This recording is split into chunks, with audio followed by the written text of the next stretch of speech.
Hello mats, आज हम अपने कोर्स का पहला लेक्चर स्टार्ट करने वाले हैं, जिसके अंदर हम स्टार्ट करेंगे HTML से। बेसिकली HTML है क्या? HTML stands for hyper text markup language.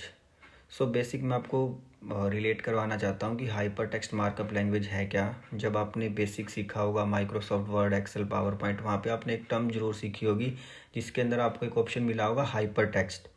उसमें आपने क्या सीखा था? अगर आप इस लिंक पे क्लिक करोगे तो आप अपने डॉक्यूमेंट पे के साथ किसी और डॉक्यूमेंट को भी ओपन कर सकते हो। आप एक एक्सेल के अंदर हो तो उस लिंक पे क्लिक करके किसी दूसरी एक्सेल की फाइल पे जंप कर सकते हो या पर्टिकुलर किसी शीट पे जंप कर सकते हो। तो वहाँ पे आपने सीखा था कि आप एक डॉक्यूमेंट के अंदर से किसी दूसरे डॉक्यूमेंट में एक हाइपरलिंक की हेल्प से कैसे जंप कर सकते हो। तो सेम वही कंसेप्ट जब इंटरनेट आया और इंटरनेट के अंदर जब हमें एक वेब एप्लीकेशन के अंदर से एक वेबसाइट के अंदर से दूसरी वेबसाइट के अंदर जाना होता था, तो उन्होंने एक कंसेप्ट लॉन्च किया कि हमको एक वेबसाइट से दूसरे वेबसाइट के अंदर जाने के लिए कुछ ना कुछ लिंकिंग चाहिए। उस लिंकिंग को बनाने के लिए HTML पिक्चर में आई। तो यहाँ से जो हाइपर टेक्स्ट का मीनिंग है, इसका मीनिंग वही है कि आप एक वेब एप्लीकेशन के अंदर से एक वेबसाइट के अंदर से दूसरी वेबसाइट के अंदर कैसे जंप कर सकते हो। तो हाइपर टेक्स्ट तो सेम उसी थिंग को डिनोट यहाँ पे कर रहा है। नेक्स्ट है आपका मार्कअप। मार्कअप से मीनिंग यहाँ पे ये है, आप अपनी वेबसाइट के अंदर जो डॉक्यूमेंट या जो टेक्स्ट टाइप कर रहे हो उसको अंदर कॉस्मेटिक चेंज कैसे लेके आ सकते हो। आप उसको बोल्ड करना चाहते हो, इटैलिक करना चाहते हो, कोई एड्रेस का नोट बनाना चाहते हो, तो वहाँ पे आप मार्कअप की हेल्प से वो काम कर सकते हो। लैंग्वेज आप ऑलरेडी नो कि लैंग्वेज क्या होता है, कंप्यूटर के अंदर लैंग्वेज क्या है। तो बेसिकली HTML एक प्रोग्रामिंग लैंग्वेज नहीं, एक आपकी मार्कअप या स्ट्रक्चर लैंग्वेज है। आप मार्कअप के लिए इसका यूज़ करते हो, तो ये प्रोग्रामिंग लैंग्वेज नहीं है। आप बोल सकते हो कि एक वेबसाइट के स्ट्रक्चर को डिज़ाइन करने के लिए हम HTML का यूज करते हैं। कोई भी वेबसाइट है वो किसके कॉम्बिनेशन से बनती है? एटलीस्ट आपको एक वेबसाइट बनाने के लिए ये 3 कंपोनेंट यहाँ पे चाहिए। आपको HTML का पता होना चाहिए, आपको CSS का पता होना चाहिए, आपको JS का पता होना चाहिए। JS मतलब जावास्क्रिप्ट का पता होना चाहिए। यहाँ पे एक पॉइंट जो आपको मैं बताना चाहूँगा और जो आपको नोट करके रखना है, कोई भी वेबसाइट ओनली CSS से नहीं बन सकती, कोई भी वेबसाइट ओनली जावास्क्रिप्ट से नहीं बन सकती, बट कोई भी एक वेबसाइट ओनली HTML से बन सकती है। HTML के फीचर्स को और एक्सटेंड करने के लिए आपकी वेबसाइट के पेज के अंदर और पावर और लुक एंड फील डालने के लिए CSS और जावास्क्रिप्ट इन्वेंट की गई थी। ओनली HTML से आप अपनी वेबसाइट के अंदर या अपनी एप्लीकेशन के ओनली स्ट्रक्चर क्रिएट कर सकते हो। उसके अंदर कॉस्मेटिक चेंज और लाइव थिंग्स या इवेंट को बाइंड नहीं कर सकते। तो हम ये बात बोल सकते हैं, क्या ओनली HTML से वेबसाइट बन सकती है? यस। क्या ओनली CSS से वेबसाइट बन सकती है? नो। क्या ओनली जावास्क्रिप्ट से वेबसाइट बन सकती है? नहीं। हम आज HTML से ही स्टार्ट करने वाले हैं। आप अपना कोई भी एक फेवरेट एडिटर यूज़ कर सकते हो। जैसे मेरे पास जो फेवरेट एडिटर है वो मैं विजुअल स्टूडियो को प्रेफर करता हूँ। तो आप अपनी एक सिंपल प्रोजेक्ट क्रिएट कीजिए, उसके अंदर एक सिंपल कोई भी एक फ़ाइल बना सकते हो। जैसे मैंने अपने प्रोजेक्ट्स के अंदर एक index.html बनाई है। आप इस फाइल का नाम कुछ भी रख सकते हो, ज़रूरी नहीं है कि इसका नाम index.html होना चाहिए, बट इंडस्ट्री स्टैंडर्ड के अकॉर्डिंग जब भी हमारी कोई एप्लीकेशन स्टार्ट होती है तो हम index.html से स्टार्ट करते हैं। तो हम यहाँ पे बात करने वाले हैं कि एक HTML का पहला प्रोजेक्ट कैसे बनाया जाता है। सभी एडिटर के अंदर अलग अलग शॉर्टकट्स हो सकती हैं, मैं विजुअल स्टूडियो की बात कर रहा हूँ। यहाँ पे आपको एक्सक्लेमेशन का साइन प्रेस करना है, सिंबल प्रेस करना है, उसके बाद जस्ट एंटर प्रेस करना है। जैसे ही आप ये एंटर प्रेस करोगे तो आपकी HTML की एक स्टार्टर किट बन के तैयार हो जाएगी। हम इस स्टार्टर किट के अंदर each and every character, each and every line का मीनिंग मैं आपको क्लियर करने वाला हूँ। ये आपका स्टार्टिंग पॉइंट है किसी भी वेबसाइट को बनाने के लिए। तो आपको सभी टैग्स का, सभी ऑप्शंस का क्लियरली पता होना चाहिए। तो हम सबसे पहले इसके अंदर बात करने वाले हैं। फर्स्ट लाइन के अंदर हमने लिखा है डॉक टाइप HTML। यहाँ पे जो फर्स्ट करेक्टर लिखा हुआ है, जिसको हम लेस देन भी बोलते हैं, बट इंटरनेट के अंदर हम इसको एंगुलर ब्रैकेट बोलते हैं। यहाँ पे अगर हम HTML की बात करें तो हम इसको एंगुलर ब्रैकेट बोलते हैं। इसके अंदर लिखा हुआ है angular bracket start doctype HTML। ये लाइन आपके ब्राउज़र को ये बताती है कि आपकी जो वेबसाइट बन रही है वो एंगुलर के कौन से वर्जन के अंदर बन रही है। डॉक टाइप HTML का मतलब है HTML का वर्जन 5। HTML का वर्जन 5 2012 के अंदर लॉन्च हुआ था। हम उसी को आगे कंटिन्यू अब तक यूज़ करते आए हैं। तो आप अब जितनी भी वेबसाइट देखोगे वहाँ पे आपको डॉक टाइप HTML कहीं पे लिखा मिल रहा है, इट मीन्स वो एंगुलर 5 के ऊपर काम कर रही है। तो ये लाइन हमारे ब्राउज़र को ओनली सिर्फ ये बता रही है कि आपका एंगुलर का HTML का वर्जन कौन सा है। नेक्स्ट जो यहाँ पे लाइन है वो है HTML, और इसके अंदर लैंग्वेज हमने बताई गई है। HTML यहाँ से हमारे आपकी वेबसाइट का जो पहला टैग है, जो लेस देन और इसके बाद जो लिखा गया, इस सेक्शन को हम टैग बोलते हैं। ये हमारा स्टार्टिंग टैग है, ये हमारा क्लोजिंग टैग है। इन दोनों के बारे में मैं आपको बहुत डिटेल में बताऊंगा कि कौन से टैग का स्टार्टिंग पॉइंट होता है, कौन सा टैग का एंडिंग पॉइंट होता है। तो इस सेक्शन को जो हम बोल रहे हैं ये होता है हमारा टैग। इस टैग के अंदर जो ये इन्फॉर्मेशन लिखी हुई है, लैंग्वेज इक्वल टू EN मतलब इंग्लिश, ये होते हैं एट्रीब्यूट। आपके जितने भी प्री डिफाइंड टैग हैं उनकी पावर को एक्सटेंड करने के लिए एट्रीब्यूट डिज़ाइन किए गए थे। आप बोल सकते हो कि HTML तो हमारा एक टैग है बड़ा, जिसकी हेल्प से हमारी वेबसाइट बनती है। इस HTML टैग की और पावर को एक्सटेंड करने के लिए हमने उसके एट्रीब्यूट डिज़ाइन किए गए हैं। यहाँ पे हम ये बता रहे हैं कि जो ये HTML वेबसाइट बना रहा है उसके अंदर लैंग्वेज कौन सी प्रेफरेंस की जाएगी, इंग्लिश। इसका अपने आप में एक बहुत बड़ा मीनिंग है। मैं आपको एक एग्जांपल देता हूँ। आपने आज से पहले कभी कोई वेबसाइट यूज़ की होगी तो वहाँ पे कहीं कहीं पे आपने ऑप्शन देखा होगा कि बहुत सारे माइक्रोसॉफ्ट की विंडोज़ के अंदर, मैक के अंदर, अलग अलग ऑपरेटिंग सिस्टम के अंदर आपको फीचर मिलता है कि आपका एक वॉइस नरेटर आपकी वेबसाइट को पढ़ के आपको सुनाता है। जो एक्सेसिबिलिटी लगा लो, या कोई बंदा डिसेबल है, वो सब चीज़ें नहीं पढ़ पा रहा है, वो सुन पाता है, तो हमारे पास बहुत सारे टूल होते हैं कि जो उस वेबसाइट को पढ़ के सुना दे। तो उस वेबसाइट जो वो सॉफ्टवेयर है उसको कहाँ से पता लगता है कि किस लैंग्वेज में हमारी वेबसाइट बनी है, कि मुझे किस लैंग्वेज में ट्रांसलेट करके पढ़ के बताना है। वो सारी जो मेटा इन्फॉर्मेशन है ना, वो हमको ये वाला एट्रीब्यूट बताता है कि इस वेबसाइट के अंदर जो भी कंटेंट है वो इंग्लिश लैंग्वेज में है। अगर कोई इस वेबसाइट के पेज को पढ़ता है तो हमारे उस सॉफ्टवेयर को पता लगना चाहिए कि मुझे इंग्लिश में इसको पढ़ के सुनाना है। तो यहाँ से हमको ये पता लग रहा है। नेक्स्ट जो हमारा टैग है वो हेड टैग है। हेड बेसिकली नाम से ही पता लग रहा है अपर पार्ट है। ये टैग आपकी वेबसाइट के अंदर मेटा इन्फॉर्मेशन को कंटेन करता है। मेटा इन्फॉर्मेशन का मतलब क्या है, इसका आपकी वेबसाइट के स्ट्रक्चर डिज़ाइन पे कोई इम्पैक्ट नहीं आएगा, बट उसके लिए जो मेटा इन्फॉर्मेशन चाहिए आपको, वो सारी इन्फॉर्मेशन आपके हेड सेक्शन के अंदर रखी जाती है। एग्जांपल के लिए हम यहाँ पे बात कर रहे हैं, जो फर्स्ट टैग है मेटा टैग, सेम वही चीज़ें हैं। यहाँ से लेके यहाँ तक हम इसको टैग बोल रहे हैं, इससे आगे वाले को इसको एट्रीब्यूट बोल रहे हैं। तो यहाँ पे ये करैक्टर सेट क्या बता रहा है कि मेरी वेबसाइट के अंदर जो हम करैक्टर सेट यूज़ कर रहे हैं वो UTF-8 को हम यूज़ कर रहे हैं। ये काफ़ी सारे करैक्टर सेट होते हैं। आप जब नेक्स्ट लेवल पे जाओगे तो आपको चीज़ें पता लगेंगी मेरी वेबसाइट UTF-8 को सपोर्ट करती है, किसी और करैक्टर सेट को सपोर्ट करती है। आप अभी के लिए बात बोल सकते हो कि आप जो कीवर्ड अभी यूज़ कर रहे होगे उसके अंदर जितनी कीज़ आपकी प्रिंट हैं आप उनको यहाँ पे लिख सकते हो, वो सारी UTF-8 के अंदर सपोर्ट हो जाती हैं। इसलिए मोस्ट ऑफ द वेबसाइट के अंदर आपको करैक्टर UTF-8 मिलेगा। नेक्स्ट इसी के अंदर है पड़ा आपका मेटा टैग। इसके अंदर आपने HTTP इक्विवेलेंट, हमने कंपैटिबल वर्जन और कंटेंट एज ये लिखा है। मैं इन सभी का आपको मीनिंग बताता हूँ।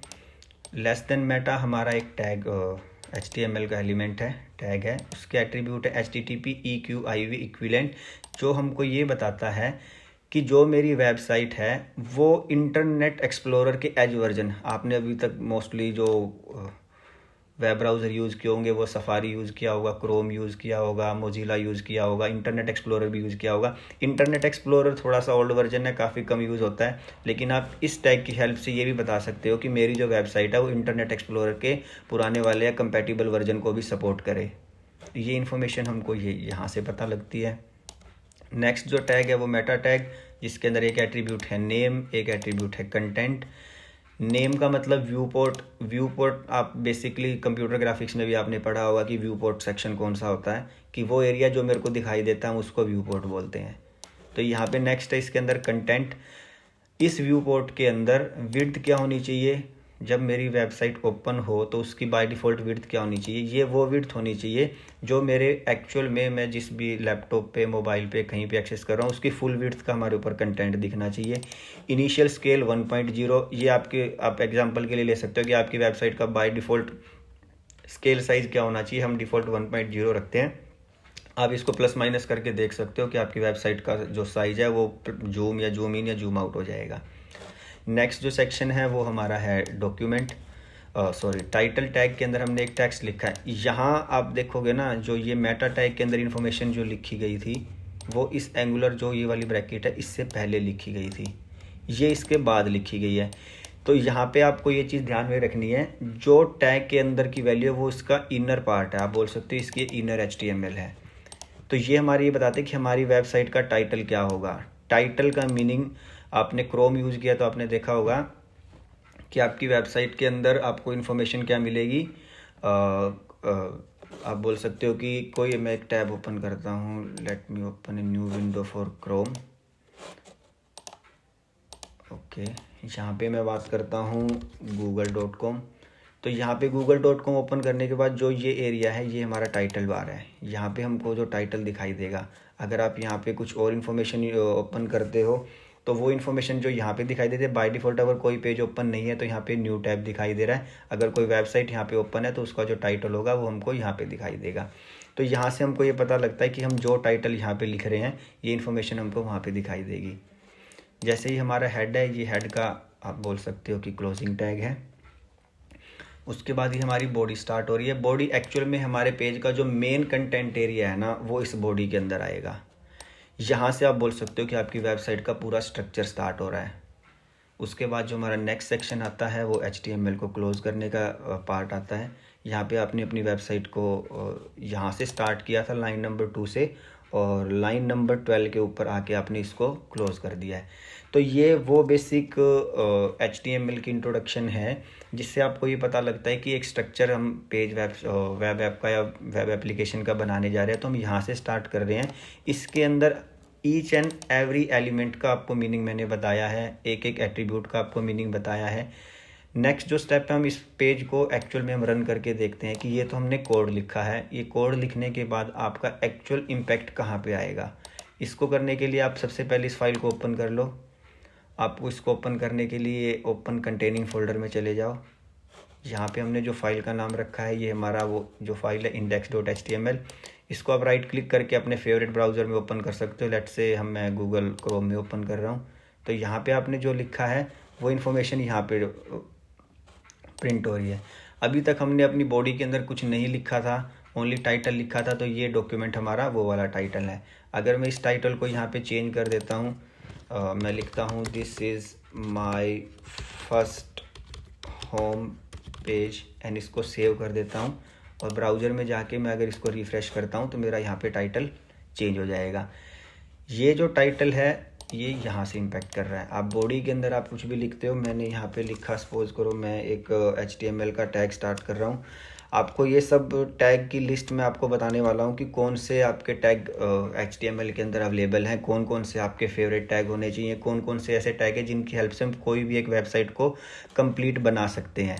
तो वो सारी लिस्ट मैं आपको ओवर द टाइम प्रोवाइड कर दूंगा। हम HTML के ऑलमोस्ट वो सभी टैग इस कोर्स के अंदर कंप्लीट कर जाएंगे जो किसी भी वेबसाइट के लिए ज़रूरी होते हैं। मैं अगर यहाँ पे लिखता हूँ H1 और इसके अंदर लिखता हूँ हेलो वर्ड और इसको सेव करता हूँ, और आप इस पेज पे जाके अगर आप इसको रिफ़्रेश करते हो तो आपको ये हेलो वर्ड का बेसिक प्रोग्राम यहाँ पे दिखाई दे जाएगा। HTML के अंदर बहुत सारे ऐसे टैग्स हैं जो आपको पता होने चाहिए, उन सब की लिस्ट मैं आपको प्रोवाइड कर देता हूँ। काफ़ी सारे आपको ना इंटरनेट के ऊपर रिसोर्स मिल जाएंगे जिसके ऊपर आप ये सारी डिटेल चेक कर सकते हो। आप अगर आप मोस्ट प्रेफरली बहुत सारे पर्सन हैं जो w3school.com को प्रेफर करते हैं।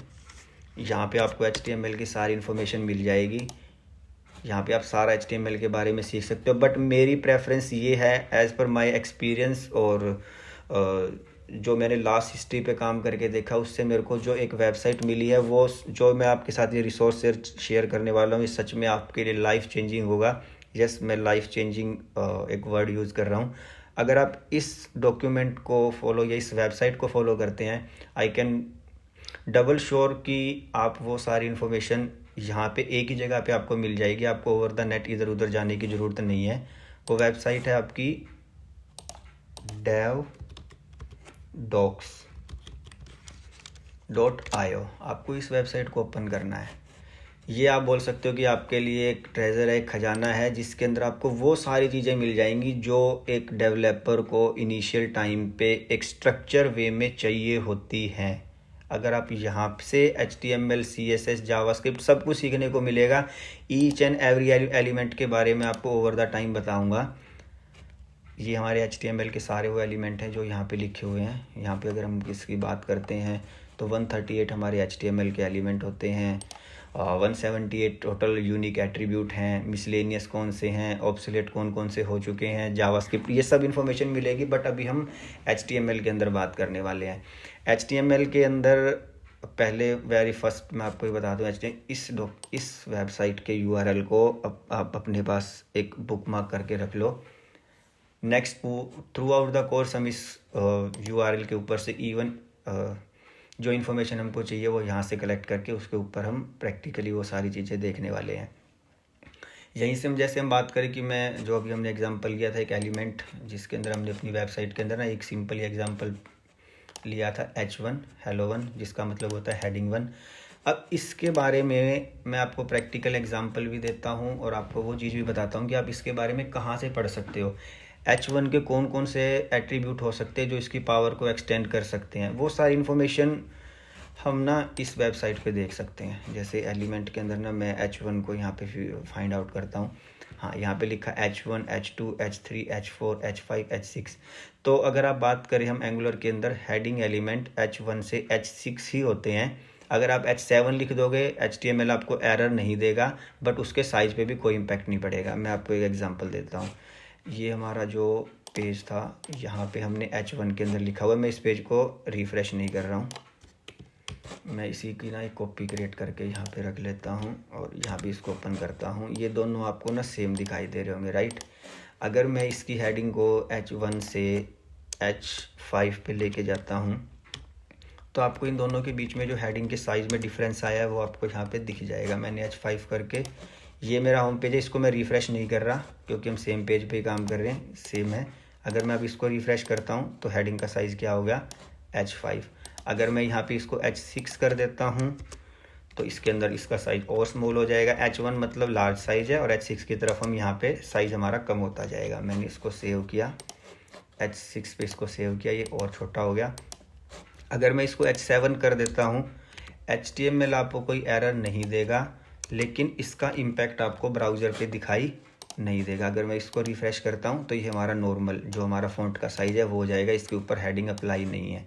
ये हमारी H1 की थी, ये H7 की है। H7 एग्जिस्ट नहीं करता तो ये सेम डिफ़ॉल्ट है, इसके ऊपर कोई हमारी टैग ने अपना इम्पैक्ट नहीं डलवाया, लेकिन इसने कोई एरर भी नहीं दी। तो यहाँ पे DevDocs API के अंदर हम H1, H2, H3, H4, H5 इन सब के बारे में बात करेंगे। हेड हमने वहाँ पे बात की थी, हेड टैग कौन सा होता है। हम पहले एक स्टार्ट करते हैं H1 से। आज की इस कोर्स में हम बेसिक सिर्फ H1 से H6 तक ही जाने वाले हैं। नेक्स्ट में हम प्रैक्टिकली एक HTML का पेज बनाएंगे जिसके अंदर हम ईच एंड एवरी एलिमेंट जो उसके अंदर यूज हो रहा है उसके अंदर डिटेल के अंदर बात करेंगे। अब यहाँ से आपको इस वेबसाइट का तो पता लग गया जहाँ पे आपको एक ही प्लेस पे सारी इन्फॉर्मेशन मिल जाएगी, लेकिन अब इस इन्फॉर्मेशन को पढ़ना कैसे है, ये भी अपने आप में एक आप बोल सकते हो कि स्किल है कि अगर आप किसी डॉक्यूमेंटेशन के ऊपर जा रहे हो तो उसके अंदर से मैं कम से कम एफर्ट और कम से कम टाइम के अंदर अपनी मीनिंगफुल इन्फॉर्मेशन कैसे निकाल सकता हूँ। तो हम बात करते हैं H1 की। यहाँ पे आपकी H1 की इन्फॉर्मेशन यहाँ पे लोड हो जाएगी। इस वेबसाइट की अच्छी बात क्या है कि आपको एक एक लाइन कोड में जाके लिखने की ज़रूरत नहीं, आप यहाँ पे चेंज करोगे उसका इम्पैक्ट आपको यहाँ पे दिखेगा। मैं अभी आपको सिर्फ ये चेंज करके दिखा रहा हूँ, फिर इसका बता रहा हूँ कि हमको पढ़ना कैसे है। मैं यहाँ पे अगर इसको H5 करता हूँ, आपको कोड वहाँ पे जाके करके देखने की ज़रूरत नहीं है। H5 से जो भी इम्पैक्ट होना था वो हमारा यहाँ पे इम्पैक्ट हो गया। अगर मैं इसको H1 कर देता हूँ तो आप वहाँ पे थ्रोक्स को देखोगे कि उसका साइज़ ऑलरेडी बड़ा हो गया है। ये इन्फॉर्मेशन आप यहाँ पे प्रैक्टिकली ना टेस्ट करके देख सकते हो। मेरा फेवरेट टूल अब तक का, मैंने लास्ट 10 ईयर के एक्सपीरियंस से ये वाली जो डॉक्यूमेंटेशन है ना मेरे को बेस्ट लगी है। एक सिंगल प्लेस पे आपको सारी चीज़ें मिल जाएंगी। आप अपनी प्रेफरेंस से किसी और वेबसाइट से भी पढ़ सकते हो, बट इस कोर्स के साथ हम ना इसी वेबसाइट के साथ जाने वाले हैं। अब पॉइंट आता है कि मेरे को इसके अंदर से पढ़ना क्या है। यहाँ पे आप प्रैक्टिकली करके देख सकते हो। यहाँ पे उसकी आउटपुट आएगी, ये सेक्शन आउटपुट का है, ये हमारा इनपुट का है। ये टैग की कैटेगरीज क्या है, आपको पढ़ना है तो आप पढ़ सकते हो, अदरवाइज़ आपके लिए यहाँ पे नीड नहीं है। इस सेक्शन के अंदर आपको जो देखना है ना, वो एक तो ये वाला एरिया देखना है, टैग ओमिशन।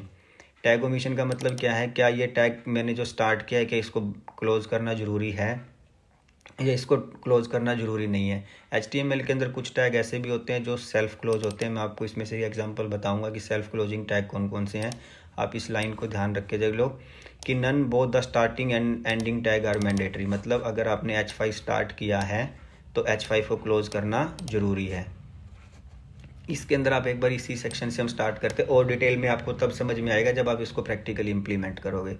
क्या इसके साथ कोई एट्रीब्यूट अप्लाई हो सकता है? अब कोई ऐसा स्पेसिफिक एट्रीब्यूट H1 का नहीं है, लेकिन इसके ऊपर ग्लोबल एट्रीब्यूट अप्लाई हो सकते हैं। ग्लोबल एट्रीब्यूट के ऊपर हम डिटेल में बात करेंगे, अभी सिर्फ हम टैग लेवल पे बात कर रहे हैं कि H1 के ऊपर कोई ऐसा एट्रीब्यूट नहीं है जो इसके साथ अप्लाई हो जाए।